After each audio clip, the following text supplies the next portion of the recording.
C'est parti. Bonjour à tous. Donc une petite vidéo pour répondre aux questions qui nous ont été posées et qu'on avait, parce qu'on avait demandé dans le fond vos différentes demandes que vous auriez par rapport à des Français, des ex-ambulanciers français qui sont partis au Québec. Et puis aujourd'hui, on est là avec Arnaud pour répondre à toutes vos questions que j'ai listées. Bonjour tout le monde.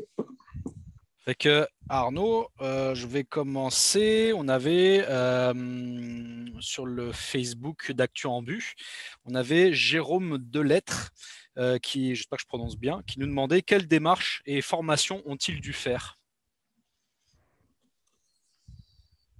Ah, la démarche déjà, je pense que au moins c'est déjà de regarder un peu.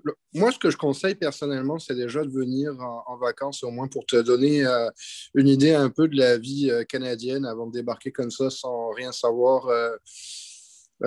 Pour moi, je trouve que c'est assez intéressant. Après, pour ceux qui peuvent pas, la première des choses, c'est de savoir à peu près où est-ce que on veut étudier. Parce qu'ensuite, on s'engage sur 3 ans d'école. Contrairement à toi, Alex, toi, tu as fait 3 ans de RET parce que ben, tu as suivi ton cursus sur le même cégep. Moi, par exemple, je suis à 4 ans parce que j'ai changé de cégep parce que la région ne me convenait pas forcément. Et puis les attentes que j'avais n'étaient pas forcément en fonction de ce que je voulais. Fait que j'ai changé de région, j'ai changé d'emplacement et ça m'a un petit peu pénalisé dans mon cursus académique dans le sens où je me suis augmenté d'une année d'études parce que chaque cégep est différent. Et même si on a un squelette de formation qui est identique sur l'ensemble des cégeps de la province, chaque cégep travaille lui-même indépendamment sur la manière dont il va organiser ses cours. Fait que l'exemple, par exemple, pour moi, c'était que le cégep de l'Outaouais mettait en place les diplômes de premier répondant avant de pouvoir mettre en place le programme de paramédic. Fait que à cause de ça, ben, ça m'a rallongé d'1 an.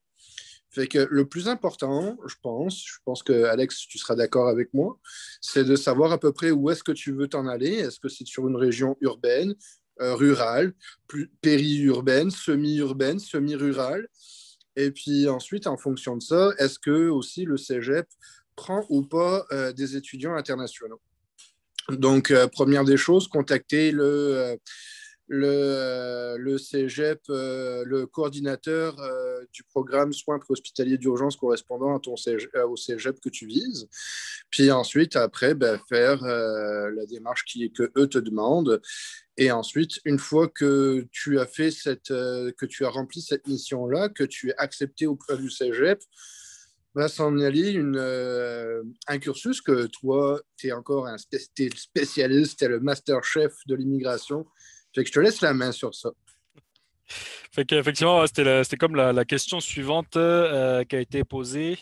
Je pense que je vais écorcher le nom, mais Boudjé Zirmi, qui nous a demandé, en fait, c'est les démarches à faire pour pouvoir y aller. Effectivement, comme l'a bien dit Arnaud, il faut dans un premier temps savoir où est-ce qu'on veut aller. Là, c'est comme la base. Puis là, on parle effectivement du cégep. Là, pour ceux qui n'ont pas suivi, là, le cégep, c'est le lieu, l'institution, dans le fond, où est enseigné le programme. Fait qu'effectivement, dans un premier temps, on fait une demande d'admission à ce cégep-là. Généralement, les admissions, ils sont gérés par des plateformes en ligne qui s'occupent des inscriptions pour un certain nombre de cégeps. Mais ça, on pourra vous mettre le lien éventuellement. J'ai fait des articles aussi là-dessus qui résument ces démarches-là. Une fois qu'on a la réponse du cégep, comme quoi, OK, c'est bon, on est admis dans le programme de soins préhospitaliers d'urgence, il faut demander au Québec l'autorisation de pouvoir étudier chez eux. C'est ce qu'on appelle le CAC, le certificat d'acceptation du Québec pour études. Et à cette étape-là, on vous demande de prouver votre capacité financière. Donc pour un célibataire sans enfant qui viendrait ici, là, ça tourne autour de 8 000 euros à peu près, si le taux de change est toujours le même, à peu près 8 000 euros à justifier. Donc c'est pas à dépenser là, mais à justifier auprès du Québec pour pouvoir euh, pour pouvoir venir. Puis la troisième et dernière étape, c'est au niveau Canada, au niveau fédéral, où là, on va vous demander en gros visite médicale, on va vous demander absence d'antécédents judiciaires, ce genre de choses. Puis Pour la enfin, capacité je veux juste faire pour toi, parce que toi, tu as été seul, ouais. mais quand, par exemple, moi, je suis avec une famille, donc c'est-à-dire que moi, quand on est arrivé au Québec, on est arrivé avec moi, ma femme, puis mes enfants, mes 2 filles, fait que c'est 8 000 par personne, par adulte, et 4 000 par enfant. Fait que ça vous fait 8 et 8, 16 et 4 et 4, 8, ça fait du 24. 24 000 euros qu'il faut au moins avoir sur votre compte pour pouvoir prouver que vous avez une capacité financière pour venir sur le territoire canadien. Voilà. Déjà, je veux. Merci à Arnaud, effectivement, pour la précision. Puis je veux juste rassurer, là, cet argent-là, là, vous pouvez l'obtenir vraiment, peu importe la manière dont vous l'obtenez. L'important, là, c'est de le justifier au moment où on vous le demande, là. Mais il peut y avoir des prêts, des crédits, on peut avoir un garant financier, là, quelqu'un qui s'engage à subvenir à nos besoins. Là, en général, là, c'est plus les parents, en général, pour des gens qui sont des jeunes adultes, on va dire, qui s'engagent, là, mais ça pourrait marcher voilà, pour n'importe qui. Fait que les démarches, en gros, c'est ça. Après, c'est le billet d'avion, puis l'arrivée sur la terre promise. Ça, c'était bon. On nous a demandé, bon, c'est un petit peu plus, on va dire, plus dans la profondeur sur l'Instagram d'Actu en but. Laure, je pense, 01. Quels sont les avantages à être ambulancier au Québec par rapport à la France? Moi, je dirais déjà, il y en a plusieurs. Je sais pas si tu, je pense qu'on va être d'accord ensemble sur ça, là. Déjà, le fait d'être autonome. On est complètement autonome. Il y a nos tuteurs, nos tutelles sont comment dirais-je, sont le service de santé, puis ensuite le ministère. Mais sinon, on est assez autonome sur nos prises en charge. Bien sûr, il faut suivre un protocole d'intervention clinique qui est notre Bible à tous, mais on a quand même notre propre marge de main-d'œuvre qui est quand même assez large, avec une capacité d'évolution qui est aussi très large. On peut être soins avancés, soins communautaires, on peut faire. Il y a plein de possibilités, superviseurs, il y a énormément de choses, de possibilités. On ne peut pas que être paramédic, on peut être plein de choses à côté, alors qu'en France, c'est vrai qu'on est très limité. Une fois que vous avez passé votre auxiliaire, vous avez le diplôme d'État, puis une fois que vous avez le diplôme d'État, mis à part des fonctions purement administratives, c'est tout ce que vous pouvez, alors que en tant que paramédic, tu peux évoluer beaucoup sur le plan clinique et sur le plan de tes prises en charge. Moi, je sais que ce qui m'a apporté énormément de choses, c'était l'aspect traumatique. J'avais fait énormément de médical. En médical, j'étais vraiment bon. Mon expérience en tant que diplômé d'État ambulancier était vraiment excellente.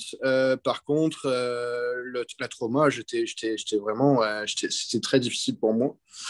Puis j'ai eu des professeurs qui ont été sensationnels justement dans le cégep où je suis actuellement, qui m'ont pris en charge, parce que leur objectif c'est que tu réussisses, c'est pas de te planter, c'est vraiment que tu réussisses. Et ils m'ont pris en charge, ils m'ont mis en confiance, puis on est allé main dans la main, puis on est allé dans leur direction à eux. Puis aujourd'hui, voilà, j'ai atteint à 95% en trauma. Et c'est vraiment grâce à eux. Fait que voilà, on a énormément de possibilités. Je dirais aussi sur aussi la manière dont on travaille. On travaille de manière très collaborative avec l'ensemble des acteurs des soins d'urgence, que ce soit les pompiers, la police, qu'on n'a pas forcément en France. Et puis c'est selon les régions, puis aussi c'est selon les égos de chacun. Fait que c'est assez problématique de travailler en communication, alors que là, au sein même de notre formation, on travaille déjà, on étudie déjà avec ces intervenants-là, qui fait que justement, en plus de ça, ça aide aussi dans nos compréhensions de nos travails mutuels sur le terrain. Et ça aide aussi à avoir une bonne ambiance de travail et une bonne ambiance sur le terrain et une bonne communication sur le terrain. Ça, c'est aussi un point qui est très important. Puis, il y a aussi le statut. Le statut de l'ambulancier en France, je pense que malheureusement, je ne vous ferai pas de dessin et pas très, très joli, joli, joli. Et on a du mal à se faire reconnaître, etc. Alors aussi au Québec, voire même au Canada at large, aux États-Unis aussi, le taux de satisfaction est de 98%. On est l'une des professions les mieux reconnues sur le territoire nord-américain et les plus, comment dirais-je, respectées avec le corps des sapeurs-pompiers. Fait que c'est ça. Je sais pas si tu veux dire aussi d'autres choses en plus. Je pense que tu as pas mal effectivement résumé les choses là. C'est sûr que tout ce qui est conflit entre corporations, comme il peut y avoir en France, ici on ne le connaît pas vraiment. Là. Je veux dire, il n'y a aucune animosité entre paramédics, policiers, pompiers. C'est sûr qu'il n'y a pas dans les différences qu'on pourrait citer, c'est sûr que les ambulanciers ici les pompiers pardon n'ont pas d'ambulance en tant que telle. Donc il n'y a pas de concurrence qui se fait entre paramédics, entre l'ambulance puis les pompiers. Personne ne vole le travail de chacun, puis c'est vraiment un travail en complémentarité. Et comme l'a dit Arnaud, là, c'est vraiment enseigné dès le départ comment travailler les uns avec les autres. C'est sûr que dans les avantages, on va dire, c'est sûr que bon, la paye n'est pas la même. On a des avantages sociaux qui sont différents de la France, ça c'est sûr. Là, pour donner vraiment une idée très très très grossière, on va dire là, pour l'équivalent en euros, là, un paramédic à son premier jour gagne environ 2450 euros, mettons en euros. On est à 23,80 $ de l'heure là, mais la convention est en train d'être négociée là, fait que ça va sûrement être un petit peu plus là, mais bon, voilà, c'est pour vous donner une idée. Maintenant, ça rejoint également la question suivante là, qui a été posée par Et puis, Cyril Baudet. je voulais aussi dire par Ouais, rapport à vas-y. ce que tu dis là, par rapport aux avantages sociaux, c'est que contrairement en France où on est vraiment considéré comme la moyenne société basse, ici on est dans la moyenne société haute. On peut vraiment bien vivre avec un salaire de paramédic. Puis aussi une chose aussi qui est très intéressante, c'est les personnes qui sont dotées d'une belle expérience française. Bien sûr, pendant votre formation, elle n'est pas reconnue pantoute. Ça aussi, c'est un conseil que je vous dis, c'est aussi que je vous donnerai, c'est de, excusez, d'éviter de vous faire des comparaisons avec la France parce que ça a tellement rien à voir que vous allez vous mélanger les pinceaux. Mais pour revenir à nos moutons, c'est que autant sur votre expérience que vous allez obtenir, que vous avez obtenue pendant vos X années de carrière en tant qu'ambulancier français, ne va pas être reconnu en formation, mais par contre va être reconnu après avec le syndicat, avec les syndicats. Et selon votre activité, si vous avez fait majoritairement du transport du SAP, du secours à personne, vos années d'ancienneté peuvent être reconnues et donc votre taux horaire peut être reconnu aussi. Ça, faut le savoir, ça. Ouais, ça marche avec un système d'échelon, là, un petit peu comme dans la fonction publique en France. Là, au bout de tant d'heures travaillées, bon, bah, on monte d'un échelon. De mémoire, il me semble que c'est 1720 heures, je crois, travaillées par échelon, vraiment de mémoire, là, il me semble. Mais voilà, effectivement, c'est quelque chose d'intéressant. Là. Puis, effectivement, je rebondis sur ce qu'a dit Arnaud là, concernant ce qui a été fait en France. Il n'y a pas de prérequis. Je veux dire, c'est pas parce que par exemple on est auxiliaire que on pourrait pas faire cette formation-là ou ça prend pas le DEA, ça prend pas des choses particulières. Les Québécois, dans le fond, ils arrivent après leur parcours scolaire traditionnel, comme l'équivalent du lycée chez nous, puis ils arrivent dans cette filière-là sans avoir de diplôme en secourisme ou ambulancier et autres. Effectivement, c'est un avantage que nous on a. Il faut faire attention parce que des fois ça peut être un désavantage. Bah, moi perso, je l'ai vécu aussi parce que bah, j'avais des habitudes qui étaient françaises. Fait que, ça a été plus compliqué de désapprendre pour réapprendre la manière québécoise. Je pense qu'Arnaud est d'accord là-dessus. Puis, C'est je vais dire aussi que je voudrais rebondir sur ce que tu viens de dire, qui est très intéressant aussi, c'est le fait que justement, euh, les, il y a une il existe, c'est le continent nord-américain est féru d'esprit de compétition. Fait qu'il y a une petite compétition entre les cégeps. c'est pas méchant, hein, c'est vraiment pas méchant. C'est pas une compétition qui est pour écraser l'autre. Là, c'est vraiment bon enfant. Contrairement à en France où quand on dit un esprit de compétition, c'est celui qui écrasera l'autre, alors que là, c'est vraiment pas ça. Mais c'est bon enfant, mais tu sens quand même qu'il y a un esprit de compétition. Fait que les coordinateurs, dans l'ensemble, en fait, vont regarder les profils, puis vont voir s'il va fitter avec les valeurs que eux enseignent dans leur programme. C'est-à-dire que, je vais donner un exemple, par exemple, chez toi, là, c'est une région qui est assez isolée, fait qu'ils vont regarder des profils où les gens vont être beaucoup plus autonomes par rapport à chez nous. Ou chez nous, ça va être, par exemple, en Outaouais, des gens qui vont être déjà dans le lien avec le médical ou le social. Fait que les gens qui ont un apport, que ce soit auxiliaire ambulancier ou même des aides-soignants ou whatever, ça va être plus punchy, plus facile plus rentrer au cégep de l'Outaouais. Par exemple, dans des régions comme Québec ou Montréal, où il y a une grosse concurrence, par exemple, avec la technique pompier, ben, en fait, ils vont prendre aussi des pompiers. Ils vont plus faciliter à prendre des pompiers. Ou, par exemple, à Chicoutimi, ils avaient pris aussi des pompiers aussi. Fait que, vous voyez, c'est pas certains coordinateurs de programmes selon le profil. Fait que ça ne veut pas dire que vous n'avez pas été admis sur le cégep de l'Abitibi, que vous n'allez pas être admis sur le cégep de l'Outaouais ou que vous n'allez pas être admis au cégep de Shawinigan. Faut vraiment essayer de voir à large et puis se donner tous les outils possibles, tous les moyens possibles pour pouvoir accéder à votre rêve si c'est vraiment votre rêve que vous voulez faire.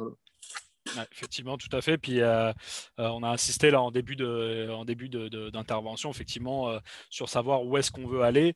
Ce serait, je pense, une erreur de considérer que le Québec se résume uniquement par Montréal et la ville de Québec. Vraiment, là, ouais, ni Arnaud ni moi ne sommes à Montréal ni à Québec. Il y a vraiment des possibilités beaucoup plus très étendues dans le fond en région là. Mais effectivement, l'esprit de compétition, Montréal par exemple, on a un esprit qui est plus élitiste. Hein, vraiment, c'est quelque chose de la même manière qu'on pourrait comparer par exemple Paris avec le reste de la France. Bon, il y a un certain effectivement esprit de compétition. En tout cas de concurrence qui est beaucoup plus présent dans la capitale québécoise forcément. Mais la concurrence ne veut pas dire non plus réussite. Là. Quand on regarde le cégep de Saint-Hyacinthe, le taux de réussite au PNIC, qui est le diplôme, qui est la certification qui vous permettra d'accéder à la profession une fois que vous avez votre diplôme d'état votre diplôme d'études collégiales. Quand on regarde les statistiques, Saint-Hyacinthe étant pourtant sur Montréal, ben, ce n'est pas eux qui ont les meilleures notes et les meilleurs taux de réussite. Fait que ça ne veut pas dire qu'il y a une grosse concurrence, qu'il y a un certain élitisme, que forcément il y a plus de réussite. Tout à fait. Puis Arnaud, il y avait Cyril Baudet qui nous demandait sur le Facebook Actu en Bu également les points communs et les différences avec le DEA. On en a un petit peu parlé jusque-là, là, mais globalement, est-ce que tu en parlais, les médicaments, l'intubation, tout ça En fait, c'est une question assez délicate parce que le problème, c'est qu'on ne veut pas choquer les gens, puis on veut pas je veux certainement pas. Tu sais, je sais que des fois, moi personnellement, j'aime bien titiller un peu sur le réseau Facebook, mais il n'y a aucune méchanceté ou whatever. C'est juste que bah, des fois, de temps en temps, il y a des choses qui peuvent des fois venir me chercher, puis voilà. Mais en fait, il n'y a juste rien à voir. En fait, en fait, c'est un peu comme si le diplôme d'état d'ambulancier, c'est une marche avant d'arriver à un appartement qui a un étage. Parce qu'on ne peut même pas comparer avec les secouristes nord-américains parce que vous avez en France, on n'a pas le droit le seul médicament, c'est l'oxygène, alors que chez nous, c'est pas considéré comme un médicament, c'est un support. Vous, c'est un médicament en France. Et en fait, le reste, même un premier répondant de premier niveau, il peut déjà administrer de l'épinéphrine. Donc en France, on n'a pas le droit d'administrer un médicament, never, quoi. Donc, c'est assez difficile de donner.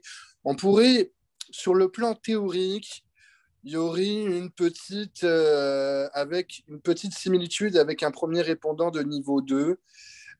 Et encore, je mets vraiment beaucoup de guillemets, mais c'est vraiment pas dans le but de vous frustrer, ni dans le but de vous diminuer votre envie de venir. Là, des connaissances s'acquièrent. C'est vrai que c'est un programme qui est très lourd. C'est un programme qui demande énormément d'investissement de votre part, que ce soit, c'est vrai, financière, mais surtout le plan intellectuel et sur le plan de l'humilité aussi, parce que accepter que quand on a 16 ans de métier comme moi en tant qu'ambulancier français, ça a été très dur pour ma part de me prendre des claques dans la figure de la part de jeunes qui avaient 16-17 ans et qui réussissaient mieux que moi. Mais voilà, après, on s'en sort, puis après, on les dépasse, puis on est là, on fait t'as vu le vieux, et le vieux, il n'est pas mauvais. Fait que c'est ça, je dirais, les similitudes, il n'y en a quasiment pas. Puis après, l'autre question, c'est quoi dans la même question, c'était? Les points communs et les différences avec le DEA, dans le fond.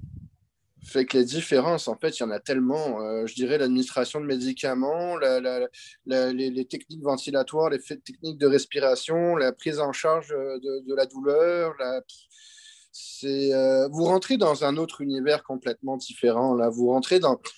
Je veux absolument pas non plus insulter le SAMU parce qu'on dirait oui, mais vous êtes en train de diminuer les compétences du SAMU. Mais je dirais qu'on est plus proche du SAMU qu'une ambulance française. Je sais pas ce que tu en penses. Bah, effectivement, là, on peut dire là, quasiment le seul point commun avec quelqu'un qui aurait le DEA, c'est qu'on travaille tous les deux dans une ambulance. C'est ça. Mais, mais ça se résume, on va dire, pas mal qu'à ça. Là. Puis effectivement, là, je te comprends bien. Là, quand tu te dis, effectivement, après des années de métier, là, tu te prends une claque dans la gueule. C'est aussi dans le sens où j'avais un professeur qui me disait, là, vous faites 3 ans d'études pour commencer à savoir que vous ne savez rien. Là. Tu t'aperçois après toutes ces années d'études que j'arrive en formation, mais là, c'est parce que je savais rien jusqu'ici là, par rapport à l'immensité de contenu des cours qui sont dispensés au Québec. Effectivement, on se rend compte qu'on le fossé est pas mal là, hein, même si effectivement on ne veut pas rabaisser quoi que ce soit.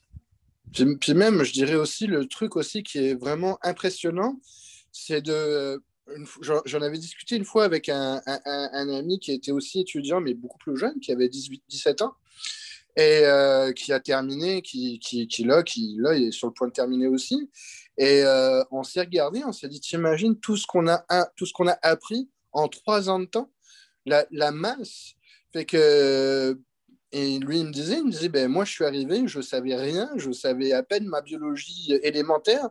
Puis maintenant, aujourd'hui, je suis capable de faire un diagnostic différentiel, je suis capable de voir le côté instable d'une situation, je suis capable de maîtriser le côté critique d'une scène. Fait que c'est assez phénoménal, quoi. Tout à fait. Effectivement.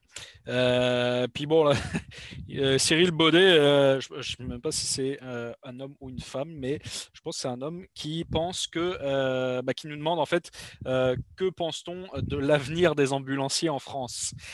Là, ça va être une question un peu glissante aussi. Ouais, ben, je pense qu'on est assez similaires tous les deux à penser. Je pense qu'on pense exactement la même chose, mais moi le problème c'est que j'ai un problème de tact. Mais disons que je vais essayer de prendre beaucoup de gants en disant que il y a deux possibilités qui s'offrent à vous. C'est soit vous arrivez à vous mettre tous ensemble dans le même bateau puis que tous ensemble, vous arrivez à faire quelque chose de fort, et puis tout de suite, là, c'est pas dans 15 ans, parce que si vous ne voulez pas vous faire manger par un glissement de tâche avec les sapeurs-pompiers, vous allez être engloutis. Mais voilà, après, il y a énormément de possibilités, avec notamment du travail avec les infirmiers. Je sais qu'il y en a que ça donnerait des boutons de dire que je veux travailler avec des infirmiers, mais le problème qui se passe, c'est que l'ambulancier français est considéré comme un diplôme de bac, de BEP, de CAP, et non un diplôme niveau bac. Fait que pour vous, ça peut être très problématique. Fait que le problème aussi que je pense, c'est que tant qu'il n'y a pas de scission de fait entre le transport sanitaire et le transport urgent, ben là va être le boulet de l'autre. Je dis pas que urgence va être le boulet du transport sanitaire ou transport sanitaire va être le boulet de l'urgence. Je dis que les deux vont être les boulets de tout le monde. Parce qu'en fait, tu peux pas être bon quand tu veux être bon partout. C'est pas possible. C'est qui fait tout, fait rien. Et soit tu excelles en transport sanitaire, mais dans ces cas-là, tu es vraiment un transporteur, ou soit tu excelles dans l'urgence, puis dans ce cas-là, tu deviens un technicien. Tu peux pas être les deux en même temps, c'est impossible, surtout aujourd'hui, vu les techniques qui sont de plus en plus évoluées, les avancées énormes au niveau des savoirs, des connaissances, des techniques. On peut plus se permettre de l'amateurisme, on peut plus faire du travail comme on faisait dans les années 90-2000. C'est juste impensable et impossible. Même au niveau des mentalités, la façon dont la perception est faite des professionnels de santé est complètement différente que dans les années 2000. Donc voilà, c'est à la France, c'est aux ambulanciers français de tendre la perche, mais d'une perche très forte, et d'être tous ensemble, tous unis, pour vraiment faire les choses telles qu'elles devraient être, entre guillemets. Mais comme je dis, devrait être, c'est moi qui parle, puis je pense qu'Alex, il pense la même chose, mais on n'est que deux anciens ambulanciers en plus de surcroît, fait que notre parole ne vaut rien par rapport à vous. Vous êtes les acteurs, vous êtes le maillon essentiel de ce que vous devez faire. Et nous, on a une mentalité qui devient de plus en plus nord-américaine, fait qu'aussi, on peut aussi vexer par rapport à nos visions des choses, parce qu'on ne voit plus la même chose de la même manière. Encore, on serait parti de France il y a 6 mois encore, on aurait encore quelques attaches, mais aujourd'hui, ça fait 3, 4 ans qu'on est sur le sol canadien, et on a acquis aussi une certaine vision des choses nord-américaines parce que c'était l'obligation, parce que tu es obligé quand tu t'assimiles à une société, c'est comme ça. Fait que c'est rien de méchant, même si des fois nos propos peuvent être blessants, il n'y a rien de blessant là-dedans. Mais voilà, c'est vous seul qui pouvez choisir ce que vous voulez de votre avenir. Transport, ou être un agent supplétif du SAMU, ou être réellement de vrais acteurs du secours d'urgence. Je ne sais pas ce que tu en penses. Bah, effectivement, là, j'ai une position qui est relativement similaire, là, puis qui avait été notamment défendue là, par des organismes comme la FNTAU, ce genre de corporation là. Je pense aussi que même si effectivement ça reste un avis personnel, là, les ambulanciers français devraient séparer effectivement les ambulanciers dits transport sanitaire classiques slash chroniques et des ambulanciers urgentistes, comme c'était le terme repris par la FNTAU notamment. Là. Parce Puis que... Oui. je pense aussi une chose aussi pour bondir à ce que tu dis. Mhm. Euh, je pense que ce qui serait bien, c'est d'arrêter de chercher chez le voisin ce qui ne va pas et que c'est lui le fautif et de se dire on est tous fautifs. Et il faut tous, ensemble, qu'on s'enlève les doigts du cul puis qu'on fasse les choses. Parce que si on se dit, oui, mais c'est un tel qui fait ça, mais un tel qui fait machin, puis l'autre personne qui est pas bien, puis les patrons, puis les salariés, puis les machins, puis les indépendants, on va jamais s'en sortir. Fait que c'est ça. Oui, tout à fait. Puis c'est sûr que si jamais, comme m'a dit Arnaud, on veut être très bon dans un des domaines, on n'a pas le choix de rester, de se spécialiser. Nous, à titre de paramédic en soins primaires, on est considéré comme des généralistes ici, mais en France, il n'y a pas le choix de se spécialiser.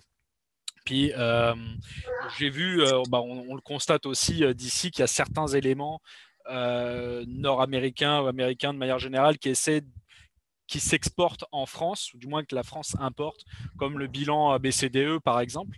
Mais encore une fois, c'est des choses qui sont faites à la sauce française malheureusement. C'est-à-dire qu'il y a des tentatives de bien faire les choses, mais finalement on s'aperçoit que mis à la sauce française, ça a du mal à fonctionner parce que pour l'exemple de la BCDE par exemple, qui est censé être un examen primaire, ben on s'aperçoit que dans le fond, toute l'intervention a été inclus dans cet ABCDE, donc ça perd tout son sens dans le fond. Là où on est censé avoir simplement le reflet vital du patient, ben, on y inclut tout et n'importe quoi qui n'est pas censé être là-dedans. Mais c'est un exemple parmi tant d'autres. Surtout clairement parce que le problème qui se passe aussi, c'est que comment dirais-je, comme tu dis, là, l'ABCDE qui a été refait, en fait, n'a pas vraiment son sens en France, puisque on est vraiment sur une politique de stay and play. Fait que, à la rigueur, les salles aujourd'hui qui seraient possiblement, qui peuvent réellement faire, ce serait encore les sapeurs-pompiers, parce qu'ils ont une certaine autonomie avec les ISP. Avec les ISP, mais le reste, les ambulanciers français n'ont absolument aucune autonomie. Fait que, à la base, l'ABCDE est fait comme tu dis très bien, c'est pour un bilan primaire qui ensuite va dire déjà dans notre ABC, il va dire déjà si on est sur du instable ou potentiellement instable, qui va agir sur la chronodépendance de l'intervention. Puis ensuite, l'ensemble, donc l'ABCDE, qui va dire vraiment si on est vraiment, vraiment dans du potentiellement instable ou de l'instable. Et ensuite, les OPQRST, et puis le sample, qui va être des bilans secondaires, mais qui ont tout aussi leur importance sur la prise en charge. Fait que c'est des choses qui sont aussi, voilà, quand on calque en fait un système, c'est on le calque parce qu'en fait on calque aussi une philosophie.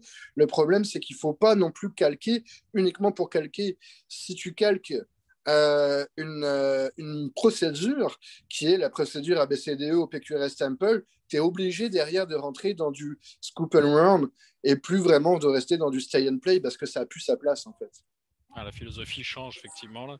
Puis pour revenir un petit peu sur ce que disait Arnaud là, par rapport à l'autonomie, effectivement, là, c'était pour le coup une des grosses différences entre les deux systèmes. Là. Nous, on travaille avec le 911, avec un centre de communication santé. Là, c'est la petite partie du 911 qui va gérer les ambulances, puis l'envoi des secours, les radios, etc.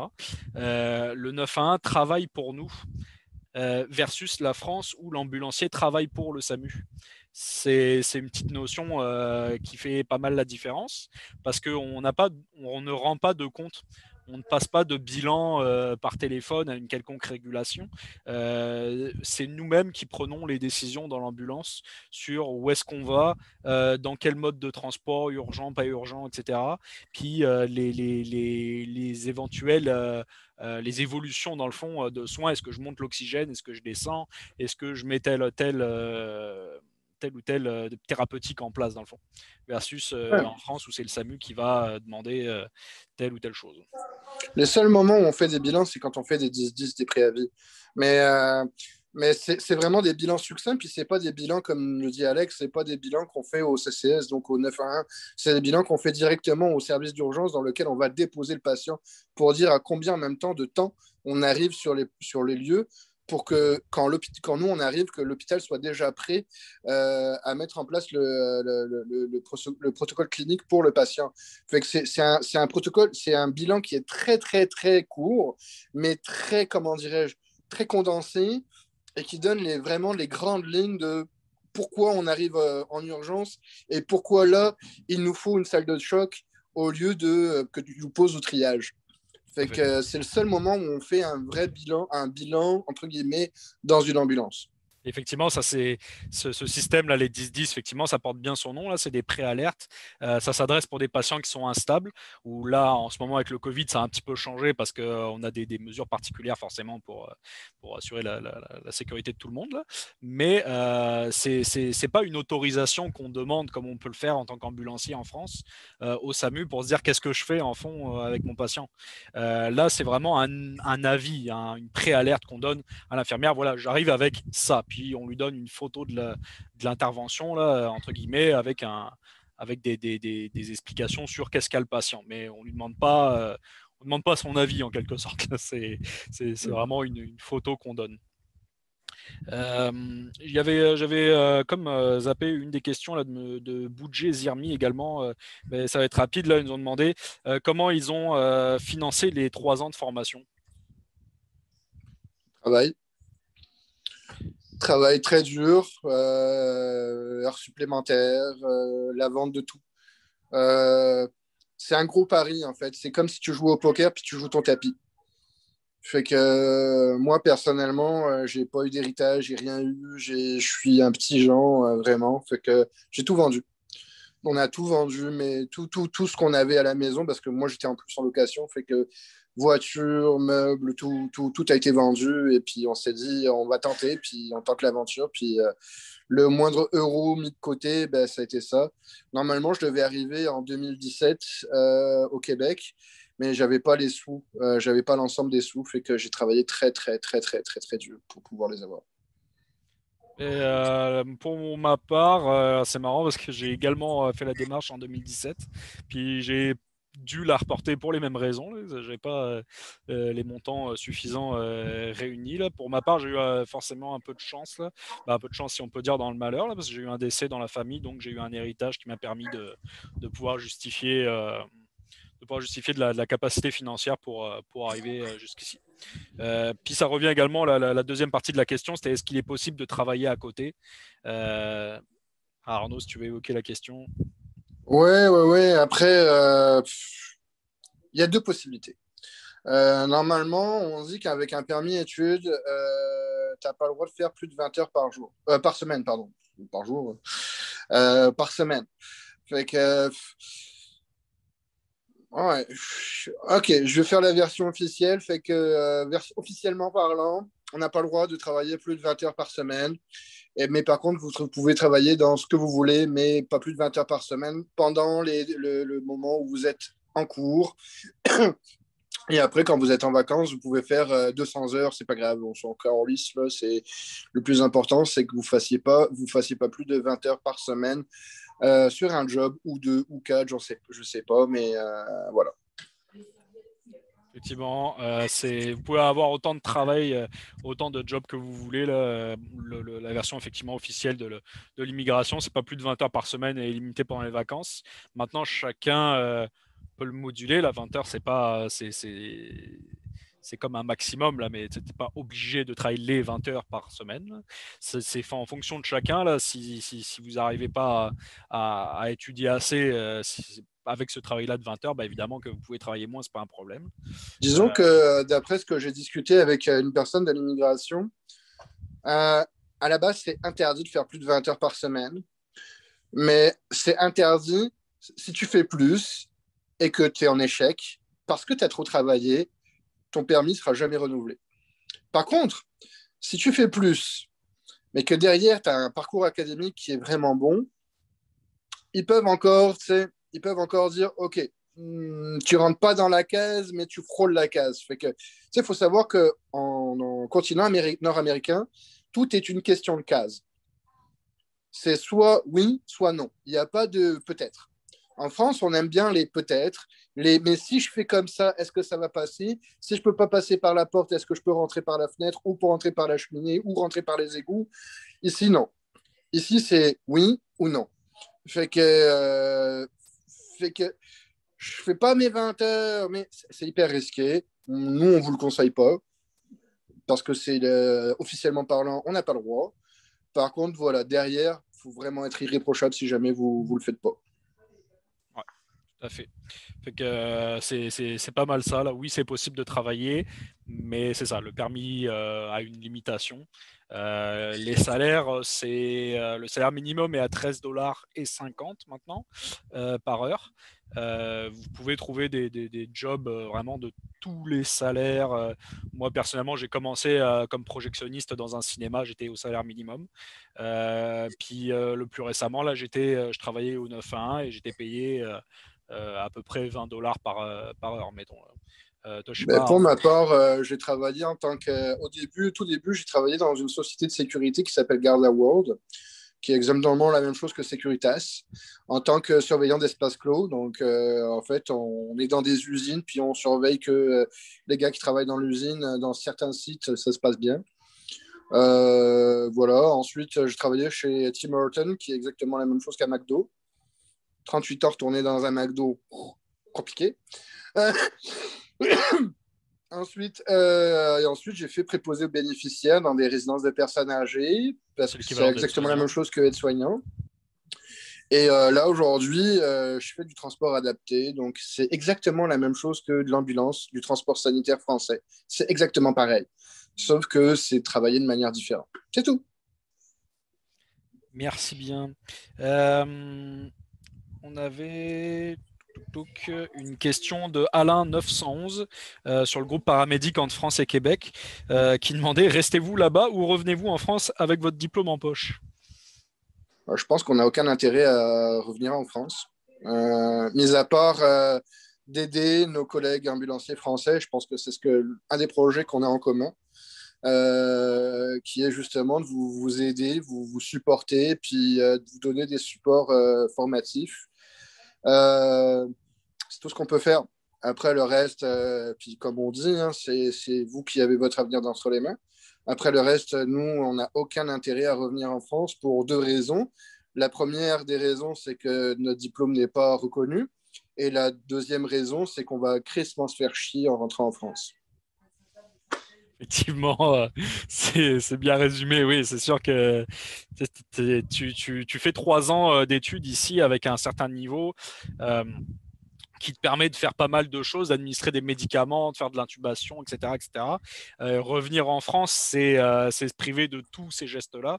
Donc forcément, le niveau clinique, bah, il chuterait indéniablement là, sans pouvoir se pratiquer. Donc il n'y aurait aucun intérêt effectivement de retourner en France où on ne pourrait pas exercer notre métier dans le fond. Là. Je dirais même, ça va tellement loin que je dirais c'est comme un chauffeur un pilote de Formule 1 qui a l'habitude de travailler avec sa Formule 1, de piloter sa Formule 1, avec tout l'aspect technique, logistique, mécanique, de travailler avec la rapidité, etc. Puis du jour au lendemain, tu pars et puis tu as envie de faire chauffeur de pouce-pouce. C'est vrai que la comparaison est pas mal. Toujours sur le groupe paramédic entre France et Québec, on avait une question de Benjo Rocky qui disait bonjour, quel est le budget total à prévoir? C'est tellement. Ça, c'est des trucs en plus qu'on retrouve dans tous les groupes d'expatriés, de futurs expatriés, etc. C'est vrai. Mais j'ai envie de dire, c'est tellement aléatoire par rapport à vos vies respectives. Est-ce que toi, tu vas accorder plus d'importance à ton forfait téléphonique parce que tu vas vouloir t'appeler ta mère ou ta famille tous les jours de la semaine? Ou ça a tellement. Les... Enfin, je sais pas toi ce que tu vas dire parce que moi, personnellement, pour moi, c'est un grand point d'interrogation parce que le truc, ah si, peut-être le truc que je peux dire, c'est qu'en fait, vous allez arriver sur le sol nord-américain, vous êtes une page blanche. Fait évitez de faire les mêmes conneries que vous avez faites en France. Moi, j'essaye d'éviter les mêmes conneries que j'ai faites en France, sur le plan financier, sur le plan de ma vie quotidienne. Puis voilà, parce que ça va être un bouleversement complet jusqu'à même la nourriture. Parce que le problème qu'on a en tant que Français, c'est qu'on est le pays de la gastronomie. Qu'on aime bien la bonne bouffe française, qu'on aime bien le bon cassoulet, le bon magret, le bon foie gras, la bonne bouteille de vin rouge. Ici, le jour où le bon Dieu a inventé la gastronomie, ils sont tous partis pisser. Fait que, ils sont partis en vacances, ou je sais pas où est-ce qu'ils étaient, mais ils n'étaient pas là au moment où le bon Dieu a inventé la gastronomie. C'est pas possible. C'est super gras, c'est super cher, les légumes, c'est à des prix, waouh, tu fais youhou, ah, quand même. Fait que, autant de mettre un suppositoire de Tylenol, puis ça. Non, mais là, j'exagère, là, je suis dans l'exagération. À la base, je reste marseillais quand même. Forcément, j'ai le don de l'hyperbole. Mais, mais c'est ça, c'est tellement aléatoire par rapport à Ouais. chaque individu et chaque personne. Ah, effectivement, là, je rebondis sur l'histoire de la page blanche parce qu'effectivement, c'est une belle image. Là. C'est sûr que quand vous arrivez ici, vous recommencez une nouvelle vie. Là. C'est vraiment, on recommence tout de zéro. Donc, le budget, faut s'attendre à ce que, il y ait pas mal de choses à acheter. Là. C'est quelque chose à prévoir. Là. Puis, il y a des fois, je vois qu'il y a des gens, mettons, pour la capacité financière, là, les 8 000 € pour une personne célibataire, mettons, qui essayent d'un petit peu gruger le système en se disant, ouais, je vais demander qu'on me prête un peu d'argent, puis après je vais le rendre. Mais attention, parce que cet argent, vous allez en avoir vraiment besoin. Euh, y a tout à acheter, hein. Je veux dire, il y a le logement, la voiture, faut remplir le frigo parce qu'il est vide, faut acheter le frigo aussi. C'est vraiment Je voilà, dirais même aussi, je pense que la meilleure des façons de faire, c'est d'éviter de penser en euros. c'est vrai. C'est de penser 1 dollar égale 1 euro. Parce que si vous êtes tout le temps dans la conversion, vous allez dire ah, mais c'est pas cher, je vais l'acheter. Ah, mais c'est pas cher, je vais acheter. Oui, mais au bout de la ligne, là, ce que tu viens de dépenser, ben, peut-être que est-ce que tu en avais vraiment besoin? C'est parce que tu dépenses des dollars canadiens, mais tu gagnes des dollars canadiens aussi. Tu gagnes pas des euros puis tu dépenses des dollars canadiens. L'opération là est à zéro là. Si tu gagnes 10 dollars, tu peux pas te dire je peux en dépenser 20 là. C'est sûr que c'est pas possible. Alors le taux de change, c'est sûr qu'il est très intéressant là. L'euro, 1 euro, là, il faudrait que je regarde de mémoire, mais ça fait comme 1,53. 1,53, ok, ouais, ça a augmenté encore. Mais effectivement, là, si tu arrives avec 100 euros, on t'en donne 153 dollars. Donc, c'est sûr que ça paraît intéressant, mais voilà, faut pas oublier que ça part vite. Le coût de la vie en soi est quand même bien équilibré. Je veux dire, il y a des choses qui sont plus chères qu'en France et d'autres qui sont moins chères. Là, il n'y a pas On demande toujours est-ce que la vie est plus chère ou moins chère? Ben, ça dépend dans quoi, là. Les télécommunications, de manière générale, sont un peu plus chères là, sur un téléphone, le forfait pour la télévision, etc. Là, c'est plus cher qu'en France. Mais par exemple, acheter un véhicule ou le prix de l'essence, bah, là, c'est beaucoup moins cher que ce qu'on trouve en France, quoi. En général, c'est la comparaison que je fais. Je passe à d'autres exemples, Arnaud. Disons que la grosse différence, je dirais, entre la vie nord-américaine, puis, enfin, il y a deux grosses différences, je dirais. C'est qu'en France, on travaille, on vit pour travailler, et si le but, c'est de travailler pour vivre, déjà. Et des nuances aussi que, en tant que Français, il faut absolument bannir de notre vocabulaire, c'est le mot retard. On, ici, là, ils ont une sainte horreur du retard. Ne serait-ce même que l'heure pile, c'est déjà être en retard. Venez généralement, quand on vous convoque, venez entre 10 à 15 minutes en avant. C'est normal. C'est même pas wow, il est en avance. C'est juste normal. Fait que le retard, jamais à bannir. Éviter aussi les expressions langagiers qui peuvent être, comment dirais-je, vues un peu comme hautain. Parce que ici, ça se fait pas. Le vouvoiement est apprécié et amusé parce que là-bas, tout le monde se tutoie. Fait que même avec le big boss qui gagnerait 20 milliards de dollars à l'année et que toi, tu touches que 20 000 dollars à l'année, ben, tu te tutoies. Fait que ça veut pas dire que c'est un signe de manque de respect parce qu'il y a plein d'autres choses qui font que tu peux avoir du respect envers ta hiérarchie sans pour autant vous voyer ou tutoyer. Après, je crois que je me suis un peu embarqué un peu loin. Oh, c'est pas correct, mais effectivement, tu as tout à fait raison. Là, c'est sûr, les relations de travail sont pas mal différentes de la France. Là. C'est sûr que le français, de base, par défaut, a une image un peu effectivement hautaine. Là. Quand les gens parlent français, même quand ils imitent, par exemple, l'accent français, c'est souvent pour faire passer pour des gens très précieux. Là. Donc, bah, effectivement, faut essayer de donner une bonne image, c'est sûr, des Français, parce qu'il suffit qu'il y en ait un qui fasse quelque chose pour que l'ensemble de la communauté française en pâtisse. Là, ça marche comme ça tout le temps. Là. Ouais. Éviter de. Tu sais, on sait que on est tous pareils. Là, tu sais, tu débarques dans un autre pays, tu as envie de t'intégrer, tu as envie de t'assimiler. Euh, mais ne cherche pas à te faire assimiler à tout prix, dans le sens où augmenter, te gonfler ou quoi que ce soit, parce que c'est la pire des choses. Et, moi, je sais que j'ai dû énormément freiner mon côté marseillais parce que nous, dans le sud, on est très exubérant, on est très... Et ça, ils ont une sainte horreur. Fait que j'ai dû Comparaison vraiment... aussi. comment? Les comparaisons aussi. Les comparaisons, éviter. De temps en temps, c'est bien, c'est marrant, mais quand c'est tout le temps, jamais.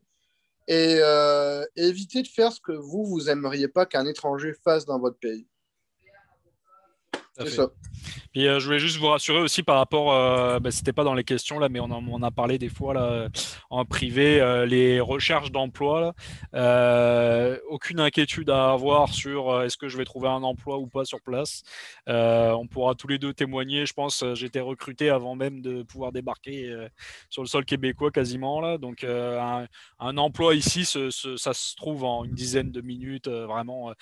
Trouvez d'abord dans quoi vous voulez travailler, poussez la porte du commerce en question, puis vous avez 99% de chances de vous faire recruter. Il n'y a aucun problème pour ça. Voire même dans la journée même, vous travaillez. Ouais, tout à fait. Moi, quand j'ai commencé là, comme projectionniste au cinéma, j'ai fait de l'entretien, puis j'ai débuté la journée même, le soir même. À 10h, j'avais l'entretien, puis à 18h, je commençais à travailler. C'est vraiment très rapide. Il n'y a pas de contrat, par exemple, il n'y a pas CDD, CDI, etc. Mais vous vous faites embaucher très facilement. Par contre, vous pouvez vous faire licencier très facilement aussi. C'est la C'est ça aussi. contrepartie. Oui, parce qu'il n'y a pas, il y a pas autant de protection.